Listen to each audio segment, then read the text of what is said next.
3 और ससुरा करुसाला और तिरियवानु जी धैली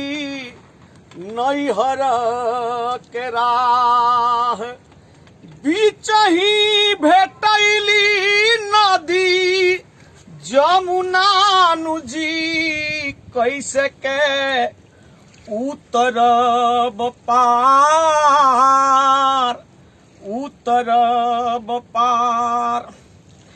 कि नहीं ससुरा के रुसाला आर तिरियवानु जी धैली नैहर के राह बीचही भेट